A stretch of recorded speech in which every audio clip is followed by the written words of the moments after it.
ಎಲ್ರಿಗೂ ನಮಸ್ಕಾರ. ಪ್ರೇಮಾನು TV Kannada YouTube ಚಾನಲ್ಗೆ ನಿಮ್ಮೆಲ್ರಿಗೂ ಕೂಡ ಸ್ವಾಗತ. ಸ್ನೇಹಿತರೆ, ಎಲ್ಲರೂ ಹೇಗಿದ್ದೀರಾ? ಎಲ್ಲರೂ ಚೆನ್ನಾಗಿದ್ದೀರಾ ಅಂತ ಭಾವಿಸ್ತಾ ಎಲ್ಲರೂ ತುಂಬ ಚೆನ್ನಾಗಿ ಓದ್ಕೊಳ್ತಾ ಇದ್ದೀರಾ ಅಂತಲೂ ಕೂಡ ಅಂದ್ಕೊಳ್ತೀನಿ. ಸೊ ಇನ್ನೇನು ನಮಗೆ 56 ಡೇಸ್ ಅಷ್ಟೇ ಇರೋವಂಥದ್ದು. ಸೊ GPSTR ಪರೀಕ್ಷೆ ಅಕ್ಟೋಬರ್ 8ನೇ ತಾರೀಕಿಗೆ ಇರುತ್ತೆ. ಆ್ಯಂಡ್ HSTR ಎಕ್ಸಾಮ್ ಬಂದುಬಿಟ್ಟು ಅಕ್ಟೋಬರ್ 12 ಮತ್ತು 13ನೇ ತಾರೀಕಿಗೆ ಇರುತ್ತೆ. 12ನೇ ತಾರೀಕಿಗೆ ಬಂದುಬಿಟ್ಟು ನಮಗೆ ಪೇಪರ್ 1 ಇರುತ್ತೆ.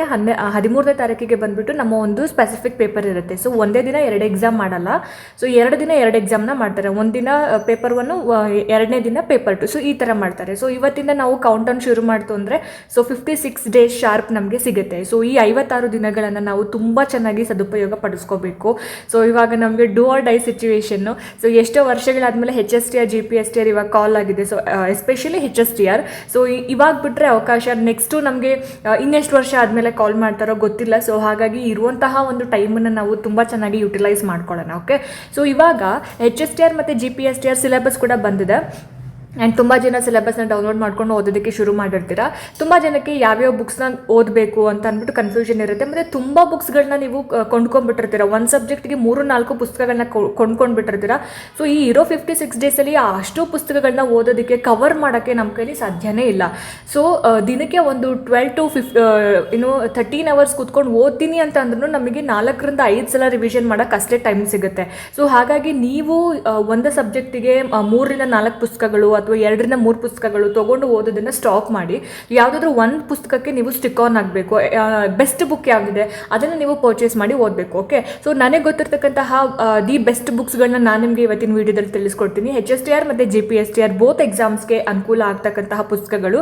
ಸೊ ಸ್ಟಾರ್ಟಿಂಗ್ ನೋಡೋಣ. ಇಲ್ಲಿ ಬನ್ನಿ, ಇಲ್ಲಿ ಸಾಮಾನ್ಯ ಕನ್ನಡ ಅಂತ ಇದೆ.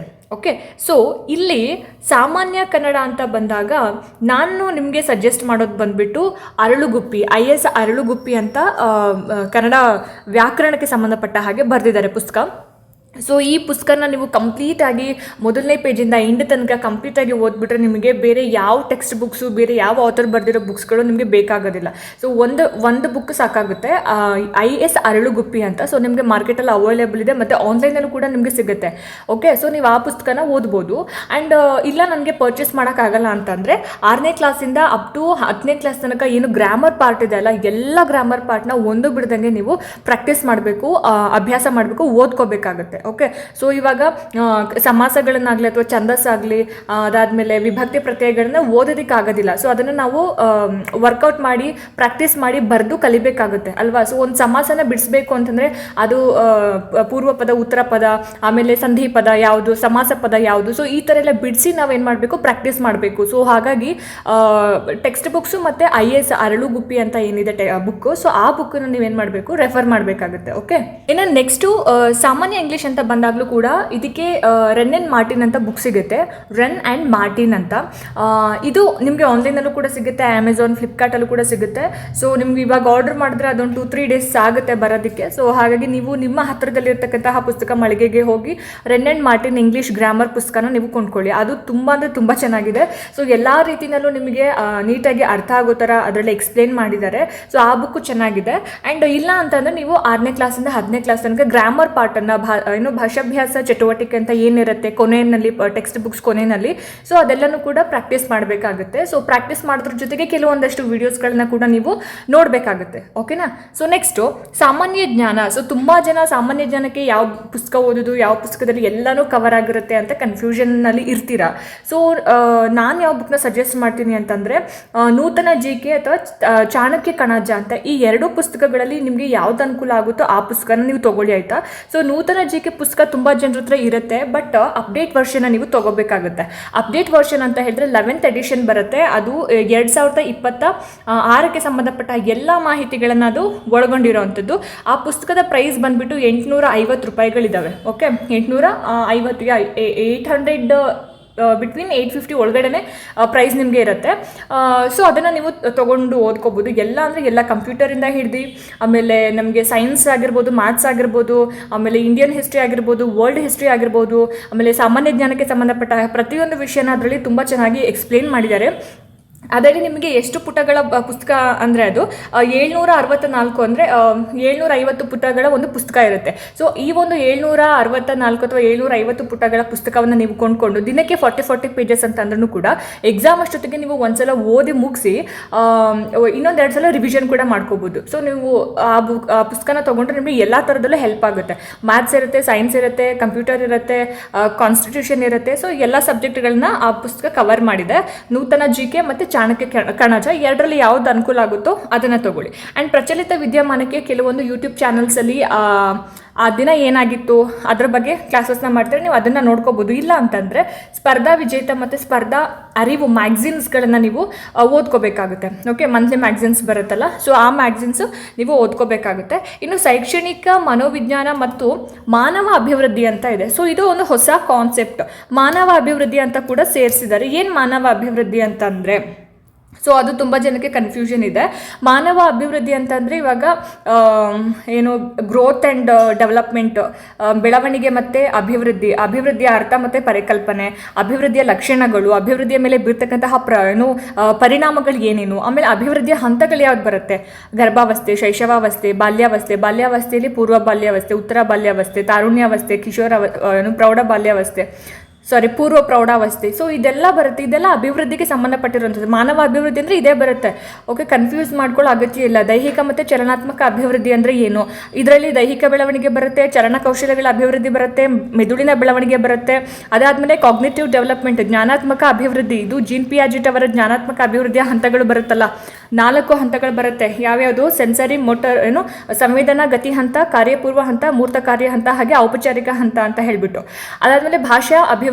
ಸೊ ಇದೆಲ್ಲವೂ ಕೂಡ ಮಾನವ ಅಭಿವೃದ್ಧಿಗೆ ಬರ್ತಕ್ಕಂಥದ್ದು. ಸೊ ಇಲ್ಲಿ ಶೈಕ್ಷಣಿಕ ಮನೋವಿಜ್ಞಾನ ಅಂತ ಬಂದಾಗ ನೀವು ಬೇರೆ ಯಾವುದೋ ಪುಸ್ತಕಗಳನ್ನ ಓದೋ ಬದಲು ನಮಗೆ ಅಫಿಷಿಯಲ್ ಆಗಿ ಏನೋ ನಾವು BEd ಇಂದ ಓದ್ಕೊ ಬಂದಿದ್ವಿ, ಇದು ವಾಮದೇವಪ್ಪ ಪುಸ್ತಕನ 2-3 ಸಲ ನೀವು ನೀಟಾಗಿ ಓದ್ಕೊಂಡ್ಬಿಟ್ಟು KM ಸುರೇಶ್ ಅವರ ಪುಸ್ತಕನ ರಿವಿಷನ್ಗೆ ಅಂತ ಇಟ್ಕೊಂಡ್ರೆ ಈ 2 ಪುಸ್ತಕಗಳಿಗಿಂತ ಬೇರೆ ಯಾವ ಪುಸ್ತಕನೂ ಬೇಡ ಅಂತ ನಾನು ಭಾವಿಸ್ತೀನಿ. ಯಾಕಂತಂದರೆ ವಾಮದೇವಪ್ಪ ಬುಕ್ಕು ಒಂದು ಕಾನ್ಸೆಪ್ಟನ್ನು ಕೊಟ್ಟಿರ್ತಾರೆ, ಆ ಕಾನ್ಸೆಪ್ಟಿಗೆ ಸರಿ ಹೊಂದತಕ್ಕಂತಹ ಒಂದು ಉದಾಹರಣೆನ ಓದಿದ್ರೆ ಆ ಕಾನ್ಸೆಪ್ಟ್ ಏನು ಅನ್ನೋದು ನಮ್ಗೆ ನೀಟಾಗಿ ಅರ್ಥ ಆಗೋಗ್ಬಿಡುತ್ತೆ. ಸೊ ತುಂಬ ಜನ ಕಷ್ಟ ಅಂತ ಹೇಳ್ತಾರೆ. ಸೊ ಕಷ್ಟ ಏನೂ ಇಲ್ಲ, ಒಂದು 2-3 ಬಾರಿ ಆ ಪುಸ್ತಕನ ಓದ್ಬಿಟ್ರೆ ಯಾವುದೇ ರೀತಿಯಂತಹ ಒಂದು ಕಷ್ಟ ಅಂತ ಅನ್ಸಲ್ಲ. ಸೊ ಇಲ್ಲ ಅಂತಂದರೆ ನಿಮಗೆ KM ಸುರೇಶ್ ಪುಸ್ತಕನೂ ಕೂಡ ಇದೆ. ಬಟ್ KM ಸುರೇಶ್ ಪುಸ್ತಕ ಪಾಯಿಂಟ್ ವೈಸ್ ನೀಟಾಗಿ ಅರ್ಥ ಆಗುತ್ತೆ. ಬಟ್ ಇನ್ನು ನಿಮಗೆ ಉದಾಹರಣೆಗಳ ಸಹಿತ ನಿಮಗೆ ಬೇಕು ಅಂತಂದರೆ ವಾಮದೇವಪ್ಪ ಪುಸ್ತಕ ಬೆಸ್ಟ್ ಇದೆ, ಆಯಿತಾ. ಇನ್ನು ಆರೋಗ್ಯ ಮತ್ತು ಮೌಲ್ಯ ಶಿಕ್ಷಣ ಟೆಕ್ಸ್ಟ್ ಬುಕ್ಸ್. ಓಕೆ, ಮೌಲ್ಯ ಶಿಕ್ಷಣ ಮತ್ತು ಆರೋಗ್ಯ ಶಿಕ್ಷಣ ಅಂತ ಬಂದಾಗ 6ನೇ ಕ್ಲಾಸಿಂದ 10ನೇ ಕ್ಲಾಸ್ ತನಕ ಇರ್ತಕ್ಕಂತಹ ಎಲ್ಲ ಟೆಕ್ಸ್ಟ್ ಬುಕ್ಸ್ಗಳನ್ನ ನೀವು ಓದ್ಕೋಬೇಕಾಗುತ್ತೆ. ಸೊ ಸಿಲೆಬಸ್ ಬಿಟ್ಟಿದ್ದಾರೆ, ಸಿಲೆಬಸಲ್ಲಿ ನೋಡಿದ್ದೀರಾ ಏನಂತ ಕಷ್ಟವಾಗಿರ್ತಕ್ಕಂತಹ ಟಾಪಿಕ್ಸ್ಗಳನ್ನ ಏನೂ ಕೊಟ್ಟಿಲ್ಲ, ತುಂಬ ಬೇಸಿಕ್ ಟಾಪಿಕ್ಸ್ಗಳನ್ನ ಕೊಟ್ಟಿದ್ದಾರೆ. ಸೊ ಹಾಗಾಗಿ ನೀವು ಆ ಪುಸ್ತಕನ ನೀವು ರೆಫರ್ ಮಾಡ್ಬೋದು. ಓಕೆ, ಆ್ಯಂಡ್ ದೆನ್ ಗಣಕಯಂತ್ರ ಸಾಕ್ಷರತೆ. ಸೊ ಗಣಕಯಂತ್ರ ಸಾಕ್ಷರತೆ ಅಂದರೆ computer science. So computer knowledge ಅಂತ ಬಂದಾಗ ನಾವು ಗುರುರಾಜ್ ಬುಲ್ಬುಲೆ ಪುಸ್ತಕವನ್ನು ನೀವು ಓದ್ಕೋಬೇಕಾಗುತ್ತೆ. ಯಾಕಂತಂದರೆ ಅದರಲ್ಲಿ ಅಪ್ಡೇಟ್ ವರ್ಷನ್ ತುಂಬ ನೀಟಾಗಿ ಎಕ್ಸ್ಪ್ಲೇನ್ ಮಾಡಿದ್ದಾರೆ. ಬೇರೆ ಸ್ಟೇಟ್ಗಳಲ್ಲಿ ಆಗಿರ್ತಕ್ಕಂತಹ ಕೆಲವೊಂದು ಎಕ್ಸಾಮ್ಗಳ ಕ್ವೆಶ್ಚನ್ ಪೇಪರನ್ನು ಕೊಟ್ಟಿದ್ದಾರೆ. ಆ್ಯಂಡ್ ಇವಾಗ ಇನ್ನೊಂದು ಹೊಸದಾಗಿ ಆ್ಯಡ್ ಮಾಡಿದ್ದಾರೆ ಆರ್ಟಿಫಿಷಿಯಲ್ ಇಂಟೆಲಿಜೆನ್ಸ್ ಬಗ್ಗೆ. ಸೊ ಅದ್ರ ಬಗ್ಗೆನೂ ಕೂಡ ನೀವು ತುಂಬಾ ಕಾನ್ಸಂಟ್ರೇಷನ್ ಮಾಡಬೇಕಾಗುತ್ತೆ. ಹೇಳೋಕ್ಕಾಗಲ್ಲ, ಕಂಪ್ಯೂಟರ್ ನಾಲೆಡ್ಜ್ ಅಂತ ಕೊಟ್ಟು ಅಷ್ಟು ಸಿಲೆಬಸ್ ಏನು ಕೊಟ್ಟಿದ್ದಾರೆ ಅದರಲ್ಲಿ most of the questions artificial intelligence ಬಗ್ಗೆನೇ ಬರಬಹುದು. ಸೊ ಹಾಗಾಗಿ ನೀವು ಅದ್ರ ಬಗ್ಗೆ ತುಂಬ ಫೋಕಸ್ ಮಾಡಿ ಓದ್ಕೋಬೇಕಾಗುತ್ತೆ. ಆರ್ಟಿಫಿಷಿಯಲ್ ಇಂಟೆಲಿಜೆನ್ಸ್ ಬಗ್ಗೆ ತುಂಬ ಅದು ನಿಮಗೆ ಆನ್ಲೈನಲ್ಲಿ ಕೂಡ ಸಿಗುತ್ತೆ. ಓಕೆ, ಆ ಟಾಪಿಕ್ನ ಬಗ್ಗೆ ಕಂಪ್ಲೀಟ್ ಸಿಲೆಬಸ್ ನಿಮಗೆ ಆನ್ಲೈನಲ್ಲಿ ಕೂಡ ಸಿಗುತ್ತೆ, ಕನ್ನಡ ಮತ್ತು ಇಂಗ್ಲೀಷಲ್ಲಿ ಕೂಡ ಸಿಗುತ್ತೆ, ಸರ್ಚ್ ಮಾಡಬೇಕು. ಆ್ಯಂಡ್ ನಾನು ಹೇಳೋದೇನಪ್ಪ ಅಂತಂದರೆ ಅದನ್ನು ಹೊರತುಪಡಿಸಿ ಉಳಿದಿರ್ತಕ್ಕಂತಹ ಸಿಲೆಬಸ್ಗೆ ನೀವು ಗುರುರಾಜ್ ಬುಲ್ಬುಲೆ ಅವರ ಪುಸ್ತಕವನ್ನು ನೀವು ತೊಗೊಳ್ಬೇಕಾಗತ್ತೆ. ಓಕೆ, ಸೊ ಸೇಮ್ ಸಿಲೆಬಸ್ ಈ GPSTR ಸಿಲೆಬಸಲ್ಲಿ ಏನಿದೆ ಅದೇ ಸಿಲೆಬಸ್ಸು ಎಲ್ಲಿ ಕೊಟ್ಟಿದ್ದಾರೆ ಅಂತ ಹೇಳಿದ್ರೆ ಹೈಸ್ಕೂಲ್ ಟೀಚರ್ಸ್ಗೆ ಕೊಟ್ಟಿರೋ ಅಂಥದ್ದು, ಆಯಿತಾ. ಸೊ ಇಲ್ಲಿ ನೋಡಿ, ಪ್ರೌಢಶಾಲಾ ಸಹ ಶಿಕ್ಷಕರಿಗೆ ಕೊಟ್ಟಿರೋ ಅಂಥದ್ದು. ಸೊ ಅಲ್ಲಿನೂ ಕೂಡ ಸೇಮ್ ಕನ್ನಡ, ಇಂಗ್ಲೀಷು, ಸಾಮಾನ್ಯ ಜ್ಞಾನ ಮತ್ತು ಪ್ರಚಲಿತ ವಿದ್ಯಮಾನಗಳು ಹೇಳಿದ್ದೀನಿ. ಸಾಮಾನ್ಯ ಜ್ಞಾನಕ್ಕೆ ಯಾವುದು ಓದಬೇಕು, ಪ್ರಚಲಿತ ವಿದ್ಯಮಾನಗಳು ಕರೆಂಟ್ ಅಫೇರ್ಸ್ಗೆ ಯಾವ ಪುಸ್ತಕನ ಓದಬೇಕು, ಯಾವ ಮ್ಯಾಗ್ಝಿನ ಓದಬೇಕು ಅಂತ. ಆ್ಯಂಡ್ ಶೈಕ್ಷಣಿಕ ಮನೋವಿಜ್ಞಾನ, ಮಾನಸಿಕ ಸಾಮರ್ಥ್ಯ, ಮೆಂಟಲ್ ಎಬಿಲಿಟಿ ಅನ್ನೋದು ಎಕ್ಸ್ಟ್ರಾ ಇಲ್ಲಿ ಸೇರಿಸಿರೋ ಅಂಥದ್ದು. ಓಕೆ, ಸೊ ಈ ಮೆಂಟಲ್ ಎಬಿಲಿಟಿ ಅಂತ ಬಂದಾಗ ನಾವು ಯಾವ ಪುಸ್ತಕನ ಓದ್ಕೋಬೇಕಾಗತ್ತೆ? ಗುರುರಾಜ್ ಬುಲ್ಬುಲೆ ಅವರ ಮೆಂಟಲ್ ಎಬಿಲಿಟಿ ಪುಸ್ತಕ, ಬೌದ್ಧಿಕ ಸಾಮರ್ಥ್ಯ ಅಂತ ಪುಸ್ತಕ ಇದೆ ಅವ್ರದ್ದು. ಅವರ ಒಂದು ಪುಸ್ತಕವನ್ನು ನೀವು ರೆಫರ್ ಮಾಡ್ಬೋದು. ಇಲ್ಲ ಅಂತಂದರೆ ಕೆಲವೊಂದು ಆನ್ಲೈನ್ ಕ್ಲಾಸಸ್ಗಳನ್ನ ಮಾಡ್ತಾರೆ. ಗುರುರಾಜ್ ಬುಲ್ಬುಲೆ ಸರ್ರೇ ಅವರೇನೆ ಏನು ಕ್ಲಾಸಸ್ಗಳನ್ನ ಮಾಡ್ತಾರೆ. ಸೊ ನೀವು ಆ ಕ್ಲಾಸಸ್ಗಳನ್ನ ಕೂಡ ಕೇಳ್ಬೋದು. ಬುಕ್ಕಲ್ಲಿ ನಮಗೆ ಪ್ರಾಕ್ಟೀಸ್ ಮಾಡಿ ಅರ್ಥ ಆಗಿಲ್ಲ ಅಂತಂದರೆ ತುಂಬ ಈಸಿ ಮೆಥಡಲ್ಲಿ ಈಸಿ ಟ್ರಿಕ್ಸ್ಗಳನ್ನು ಹೇಳ್ಕೊಡೋದ್ರ ಮುಖಾಂತರ ಕ್ಲಾಸಸ್ನ ಮಾಡ್ತಾರೆ. ನೀವು ಅವರ ಒಂದು ಕ್ಲಾಸಸ್ನ ಕೂಡ ಜಾಯಿನ್ ಆಗ್ಬೋದು. ಓಕೆ, ಇಲ್ಲ ಅಂತಂದರೆ IG ಪಾಠಶಾಲಾ ಅಂತ ಇದೆ, ಈಶ್ವರ್ ಗಿರಿ ಸರ್ ಅವರು ತುಂಬ ಚೆನ್ನಾಗಿ ಎಕ್ಸ್ಪ್ಲೇನ್ ಮಾಡ್ತಾರೆ. ಪ್ರತಿದಿನ ಲೈವ್ ಕ್ಲಾಸಸ್ನ ತಗೋತಾರೆ. ನೀವು ಅವರ ಕ್ಲಾಸಸ್ನ ಕೂಡ ಕೇಳ್ಬೋದು. ಸೊ ಇನ್ನು ಗಣಕಯಂತ್ರ ಸಾಕ್ಷರತೆ ಸೇಮ್ ಅದೇ ಬುಲ್ಬುಲೆ ಸರ್ ಅವ್ರದ್ದು. ಅದಾದಮೇಲೆ ಮೌಲ್ಯ ಶಿಕ್ಷಣ ಮತ್ತು ಆರೋಗ್ಯ ಶಿಕ್ಷಣ. ಸೊ ಇದು ಟೆಕ್ಸ್ಟ್ ಬುಕ್ಸು. ಸೊ ಇದಿಷ್ಟು ನಿಮ್ಮ ಒಂದು ಪೇಪರ್ 1ಗೆ ಸಂಬಂಧಪಟ್ಟ ಹಾಗೆ ಸಿಲೆಬಸ್ಸು. ಇವಾಗ ಪೇಪರ್ 2ಗೆ ಸಂಬಂಧಪಟ್ಟ ಹಾಗೆ ಯಾವ್ಯಾವ ಪುಸ್ತಕಗಳನ್ನ ಓದಬೇಕು?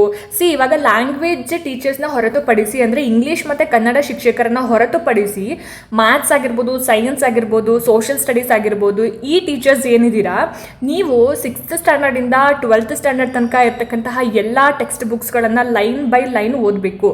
ಸೊ ಯಾಕೆ ಅಂದರೆ ಇವಾಗ ಎಕ್ಸಾಮ್ ಏನು ಪ್ಯಾಟ್ರನ್ ಕೂಡ ಚೇಂಜ್ ಆಗಿದೆ. ಮುಂಚೆ ಬೇರೆ ಥರ ಇತ್ತು, ಇವಾಗ ಬೇರೆ ಥರ ಆಗಿದೆ. ಆಮೇಲೆ ಅಡ್ವಾನ್ಸ್ಡ್ ಆಗಿ ಕೊಡ್ತಕ್ಕಂತಹ ಚಾನ್ಸಸ್ ಇರುತ್ತೆ. ಸೊ ಹಾಗಾಗಿ ಟೆಕ್ಸ್ಟ್ ಬುಕ್ನ ನಾವು ತುಂಬ ನೀಟಾಗಿ ಯಾವ ಕಡೆಯಿಂದ ಹೆಂಗೆ ಕ್ವೆಶನ್ ಕೇಳಿದ್ರು, ಹೆಂಗೆ ತಿರುಗಿಸಿ ಕ್ವೆಶನ್ ಕೇಳಿದ್ರು ಆನ್ಸರ್ ಮಾಡಬಲ್ಲೆ ಅನ್ನುವಂತಹ ಒಂದು ಕಾನ್ಫಿಡೆನ್ಸ್ ನಿಮಗಿರಬೇಕು. ಸೊ ಆ ಥರ ಓದಬೇಕು ಟೆಕ್ಸ್ಟ್ ಬುಕ್ಸು, ಆಯಿತಾ? ಟೆಕ್ಸ್ಟ್ ಬುಕ್ಸ್ ಓದಾದಮೇಲೆ ಬೇಕಾದರೆ ನೀವು ಬೇರೆ ಬೇರೆ ಆಥರ್ ಬರೆದಿರ್ತಕ್ಕಂತಹ ಪುಸ್ತಕಗಳನ್ನು ಓದಿ, ಪರವಾಗಿಲ್ಲ. ಬಟ್ ಬೇಸಿಕ್ ಏನಪ್ಪ ಅಂದರೆ 6ನೇ ಕ್ಲಾಸಿಂದ 12ನೇ ಕ್ಲಾಸ್ ತನಕ ಸೈನ್ಸ್ ಆಗಲಿ, ಸೋಷಿಯಲ್ ಆಗಲಿ, ಮ್ಯಾಥ್ಸ್ ಆಗಲಿ. ಓಕೆ, ಸೊ ನೀವು ಈ ಪುಸ್ತಕಗಳನ್ನು ಓದಿದ್ರೆ ಬೆಸ್ಟ್. ಸೊ ತುಂಬ ಜನ ನನ್ನ ಹತ್ರ ಪುಸ್ತಕ ಇದೆ ಬಟ್ 2024-25 ಪುಸ್ತಕ ಇದೆ ಅಂತ ಹೇಳ್ತೀರಾ. ಸೊ ಇವಾಗ ಬಂದಿರತಕ್ಕಂತಹ ಹೊಸ ಪುಸ್ತಕಗಳನ್ನ ತೊಗೊಳ್ಳಿ. ನಿಮಗೆ ಹೊಸ ಪುಸ್ತಕ ತೊಗೊಳಕ್ಕಾಗಿಲ್ಲ ಅಂತಂದರೆ ಅವರ ಒಂದು ವೆಬ್ಸೈಟ್ ಇದೆ, ಕರ್ನಾಟಕ ಸರ್ಕಾರ ಪಠ್ಯಪುಸ್ತಕ ಪರಿಷ್ಕೃತ ಸಂಘ ಅಂತ ಒಂದು ವೆಬ್ಸೈಟ್ ಇದೆ. ಓಕೆ, ಆ ವೆಬ್ಸೈಟಲ್ಲಿ ಹೋದರೆ 2026-27ಕ್ಕೆ ಸಂಬಂಧಪಟ್ಟ ಹಾಗೆ ಕನ್ನಡ ಮಾಧ್ಯಮ, ಇಂಗ್ಲೀಷ್ ಮಾಧ್ಯಮ, ಉರ್ದು ಹಾಗೆಯೇ ಮರಾಠಿ ಎಲ್ಲ ಒಂದು ಮಾಧ್ಯಮಕ್ಕೆ ಸಂಬಂಧಪಟ್ಟ ಹಾಗೆ ಟೆಕ್ಸ್ಟ್ ಬುಕ್ಸ್ಗಳು ಲಭ್ಯ ಇದೆ. ಸೊ ನೀವು ಅದನ್ನು ಡೌನ್ಲೋಡ್ ಮಾಡಿಕೊಂಡು ಓದ್ಕೋಬೋದು. ಇಲ್ಲ ಅಂತಂದರೆ ಅದನ್ನು ಪ್ರಿಂಟ್ ಕೂಡ ಹಾಕ್ಸ್ಕೊಂಡು ನೀವು ಓದ್ಕೋಬೋದು. ಓಕೆನಾ? ಸೊ ಇವಾಗ ಏನು ಬಿಟ್ಟಿದ್ದಾರೆ ಟೆಕ್ಸ್ಟ್ ಬುಕ್ಸು, ನೀವು ಆ ಟೆಕ್ಸ್ಟ್ ಬುಕ್ಸ್ಗೆ ಸ್ಟಿಕ್ ಆನ್ ಆಗಿ, ಸರಿನಾ? ಸೊ ಓಲ್ಡ್ ಟೆಕ್ಸ್ಟ್ ಬುಕ್ಸ್ಗಳ ಕಡೆ ಕಾನ್ಸಂಟ್ರೇಷನ್ ಮಾಡೋದು ಬಿಟ್ಟು ಹೊಸ ಟೆಕ್ಸ್ಟ್ ಬುಕ್ಸ್ಗಳನ್ನು ಡೌನ್ಲೋಡ್ ಮಾಡ್ಕೊಂಡು ಓದೋದಾದರೆ ಓದಬಹುದು. ಇಲ್ಲ ಅಂತಂದರೆ ಅದನ್ನು ಪ್ರಿಂಟ್ ಹಾಕ್ಸಿನೂ ಕೂಡ ಓದ್ಬೋದು. ಓಕೆ, ಸೊ ಇದಿಷ್ಟು ಬಿಟ್ಟರೆ ನೀವು ಬೇರೆ ಎಲ್ಲ ಪುಸ್ತಕಗಳನ್ನ ಕೊಂಡ್ಕೊಂಡು ಎಲ್ಲಾನು ಓದ್ಕೋತೀನಿ ಅಂತ ಅನ್ನೋಕ್ಕಾಗಲ್ಲ. ಬಿಕಾಸ್ ನಮ್ಗೆ ಅಷ್ಟು ಟೈಮ್ ಸಹ ಇಲ್ಲ ಇವಾಗ. ಸೊ ಜಸ್ಟ್ 56 ಡೇಸ್ ಟೈಮ್ ಇದೆ ಅಷ್ಟೇ. ಸೊ ನಾವು ದಿನಕ್ಕೆ ಒಂದು 10 to 12 hours ಓದ್ಕೋತೀವಿ ಅಂತಂದ್ರೂ ಕೂಡ ಎಲ್ಲೋ ಒಂದು ಕಡೆ ನಾವು ಅಂದ್ಕೊಂಡಿರ್ತಕ್ಕಂತಹ ಗುರಿಯನ್ನು ನಾವು ರೀಚ್ ಮಾಡ್ಬೋದು. ಸೊ ಎಲ್ರಿಗೂ ಆಲ್ ದ ವೆರಿ ಬೆಸ್ಟ್. ತುಂಬ ಚೆನ್ನಾಗಿ ಓದ್ಕೊಳ್ಳಿ. ಸಿಕ್ಕಿರ್ತಕ್ಕಂತಹ ಅವಕಾಶವನ್ನು ಯಾರು ಕೂಡ ಮಿಸ್ ಮಾಡ್ಕೊಳ್ಳೋದಕ್ಕೆ ಹೋಗಬೇಡಿ.